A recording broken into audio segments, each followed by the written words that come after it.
In this video, I'm going to talk a little bit about the insecure ego, the real reason behind being emotionally volatile.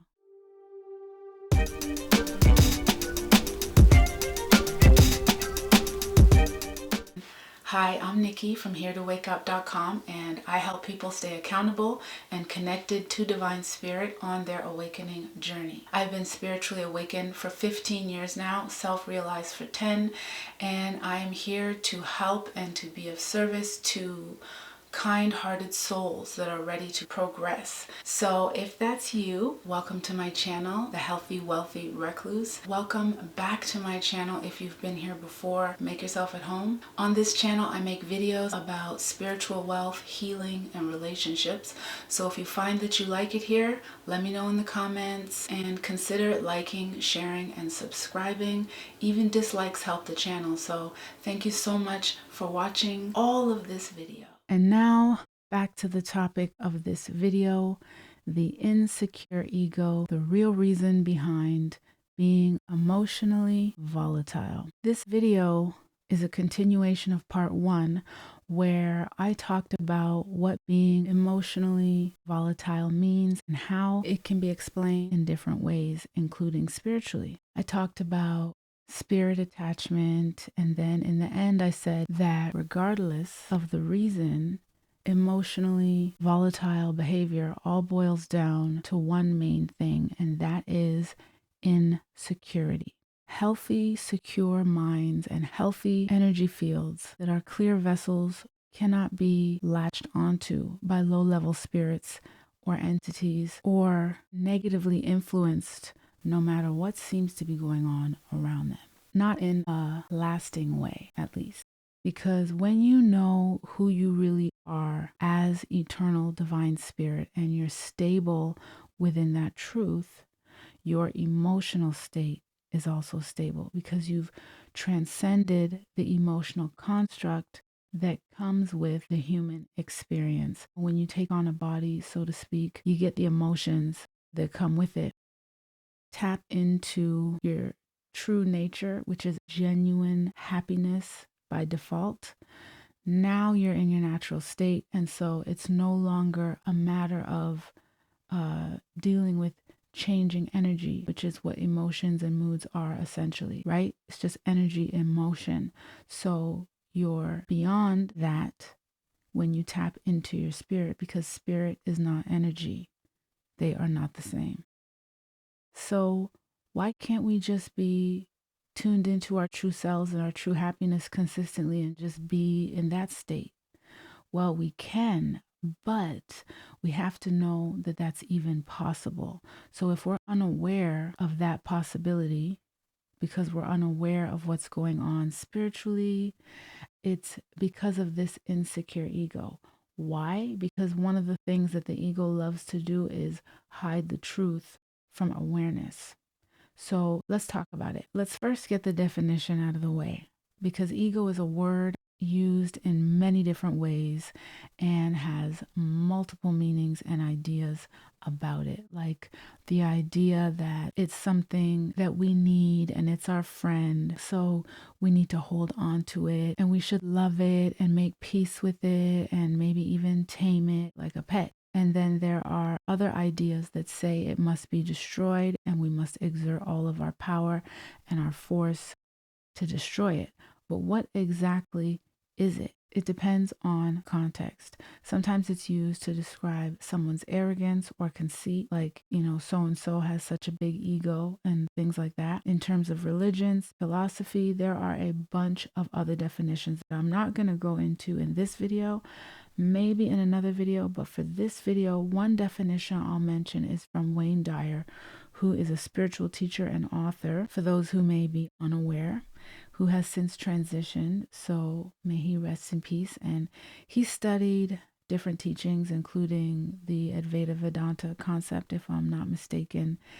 And he was a student of Nisargadatta Maharaj, and please forgive me if I didn't pronounce that correctly. And I've heard him refer to the ego as edging God out. And to me, this is a really accurate idea of what the ego is really all about. It's a construct that really is trying to edge the divine nature that we truly are out of the picture.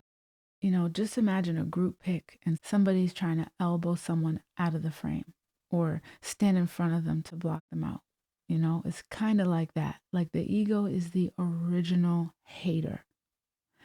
It's actually even more vicious than that because it doesn't want to just edge God out. It wants to take God out completely, as in kill, which we all know is impossible and can't be done for real. And that is why the ego is so mad. And probably the most popular definition is from Sigmund Freud, who is, of course, known for inventing the term itself and establishing psychoanalysis for those who may be unaware. And his definition, very generally speaking, is that the ego is the part of the mind associated with consciousness. So, conscious life, conscious living, everyday living, some might call it the sense of self. But the best definition and explanation of the ego that I've ever come across is from an amazing work known as A Course in Miracles that actually confirms Freud's definition to a degree and then goes much, much deeper beyond it. And it describes the ego as the part of your mind that's basically asleep and believes that it is an individual person that is guilty and sinful and separate from the creator. And it believes that this cosmos and this world and this life experience is real. So it's the part of your mind that perceives everything as a threat. It literally looks for things to be offended about and bothered by. A Course in Miracles says that the ego comes from and serves a thought system. So in this sense, you could think of it kind of like an algorithm, and then the mind is like the computer that runs it, that runs the instructions. It's also the part of the mind that has the emotional construct built into it. And this is something also discussed in different spiritualities as well. So, it would be the part of the mind that feels both negative and positive emotion. But since it itself is false and unreal, the emotions that it expresses are also false and unreal. And so to me, I describe it as something that stands for lies. It's unreal, it's unstable. And in A Course in Miracles, it states that it's unstable because it's controlling. In the text by the Foundation of Inner Peace, which I'm quoting with permission, Chapter 4, Section 5, Paragraph 2, the first line, it says, a major source of the ego's off-balanced state is its lack of discrimination between the body and the thoughts of God. So, what's the solution?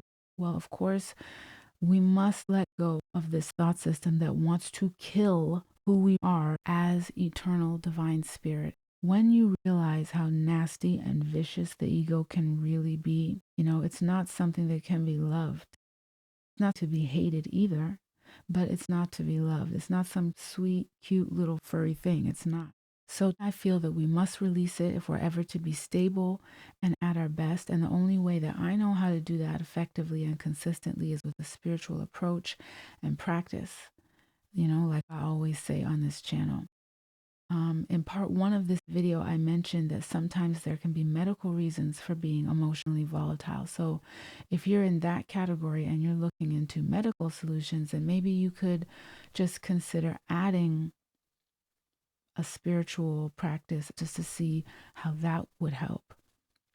Because the reality is that there is nothing more stable than the divine creator and our true identity, eternal divine spirit.